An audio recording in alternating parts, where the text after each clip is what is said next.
Sudah diberi pemahaman pun tidak bakal paham, kecuali setelah dia diberi pemahaman sampai dia harus berlelah-lelah dalam waktu yang panjang, dia baru paham. Bismillahirrahmanirrahim. Wa tafawutu nuril basirah utawi warna-warnane tingkat-tingkatane cahaya basirah. Basirah niku penglihatan batin. Niki nyambung penjelasan sing kala wingi. Kemarin dijelaskan bahwa akal ghorizah niku akal yang terinstal yang berkembang sesuai dengan perkembangan umur. Beda nek akal ilmu pengetahuan, akal eksperimen niku bergantung pada belajar, pada eksperimen, pada praktek. Lah akal ghorizah niku berkembang tahap demi tahap. Itu penglihatan batin itu seperti penglihatan mata. Ono sing rai roh blas, ono sing iro sithik dan seterusnya. Sampai pada orang yang matanya tajam. Lah di sini Imam Al-Ghazali bermaksud menjelaskan ilmu mantik tapi ditarik ke dalam tasawuf. Tasawufnya apa gini kok cahaya batin itu perkembangannya juga secara bertahap. Kaya tahapane wong rai roh ngantek wong sing tajam penglihatannya. Bal sunnatullahi balik utawi sunah Gusti Allah Azza wa Jalla, sunah yang dimaksud ini hukum alam iku jariyatun lumaku fi jam'i khalqihi ing dalem seluruh ciptaan. Ini adalah hukum alam yang berlaku untuk seluruh ciptaan. Hukum alam apa? Hukum alam bahwa penglihatan itu bertahap, bahwa cahaya batin itu bertahap, bahwa akal itu bertahap. Nggak mungkin kan bayi langsung dikarbit iso salto kan, betul mungkin. Mesti ada tahapan. Bit tadrij kelawan tadrij tahapan fil ijad ing dalam wujudake. Jadi berkembang sesuai dengan rumus hukum alam, yaitu bertahap. Jadi ada tahapan. Mula nek cah SD kok dikei ilmu tingkat mahasiswa, ya ora tekan. Wong itu tahapannya durung tekan. Mbok pinter kaya ngapa ra iso. Wong cah cilik dolanane beda-beda. Nek cek bayi klinting, icik-icik. Mosok cah kelas 3 SD tuh kok icik-icik, mesti ya lesu. Mergo wis bukan wis beda niku kan, beda tahapan. Kuwi rada gede sithik ya mobil dan seterusnya. Itu perkembangan pemikiran manusia. Karena akal ghorizah berkembang sesuai dengan perkembangan hukum alam. Hukum alam mengatakan demikian, maksudnya. Hukum alam mengatakan bahwa perkembangan itu secara bertahap.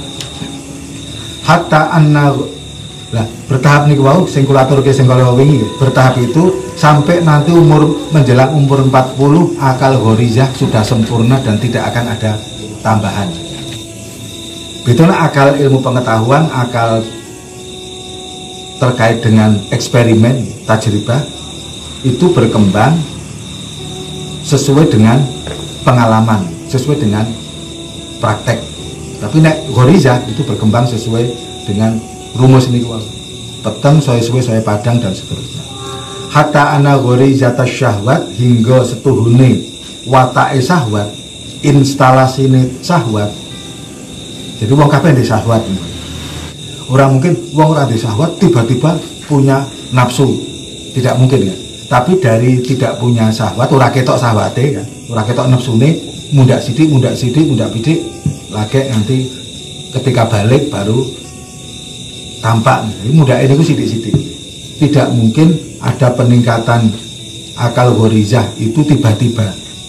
Tidak mungkin nurul basirah niku terjadi tiba-tiba, tetapi bertahap. Jadi nek wong kok ora percaya apa yang disampaikan Imam Al-Ghazali niki, hukum alam niku, berarti dia sudah kehilangan akal. Jadi akalnya rawa.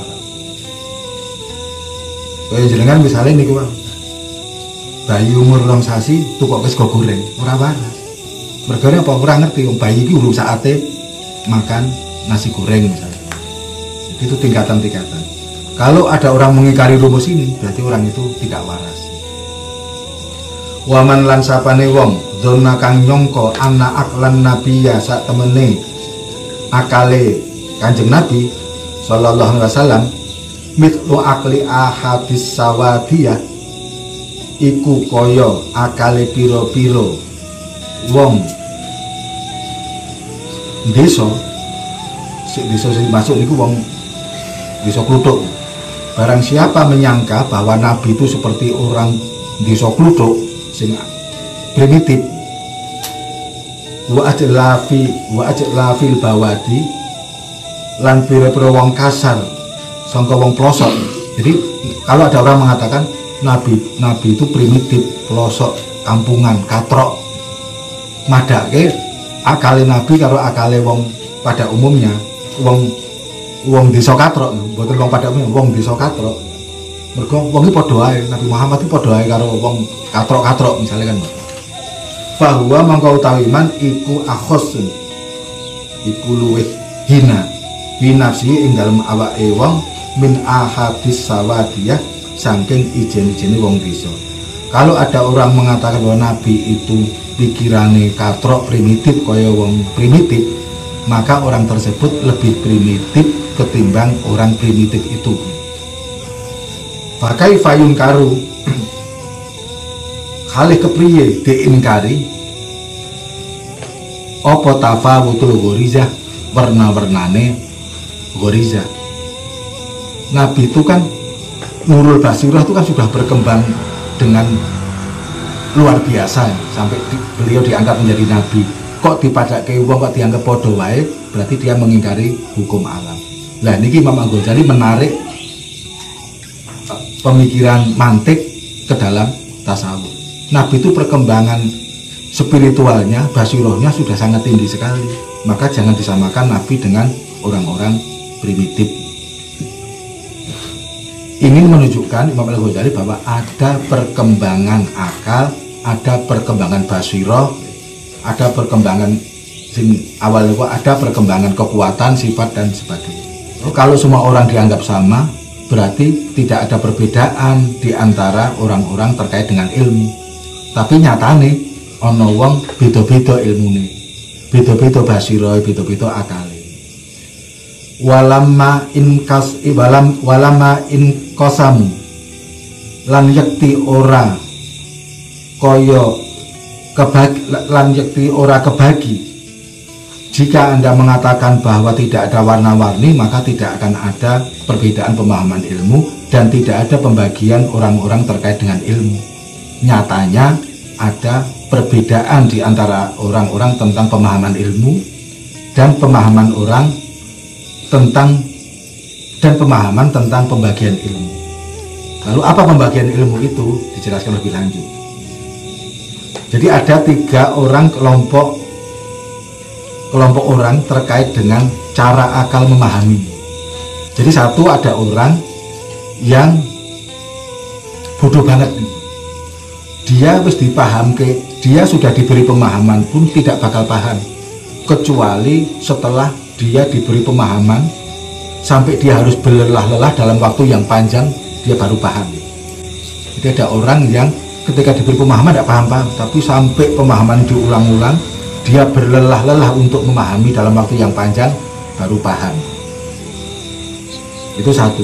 Yang kedua, ada orang pinter, dia itu cepat paham, hanya diberi tanda. Dikei tondo wis paham, ora usah diomongi bolak-balik, kei tondo wis paham. Wa isyaratin lan isyarah. Yang ketiga, wa ila kamilin lan maring wong kang sempurna akale, tanpa itu kang gumrigah min nafsi saking awake dhewe wong kang akale sempurna, apa hako ikul umur, pira-pira hakikate umur bidunit taklim, kelawan tanpa diweruhake. Yang ketiga malah luar biasa, dia mampu memahami sesuatu tanpa belajar, tanpa diajari. Jadi tingkatannya ini, siji wong bodoh dikandani ngantek kesel ngandani lagi paham setelah berlelah-lelah. loro dikei syarat paham, yang ketiga tidak diberitahu pun dia paham.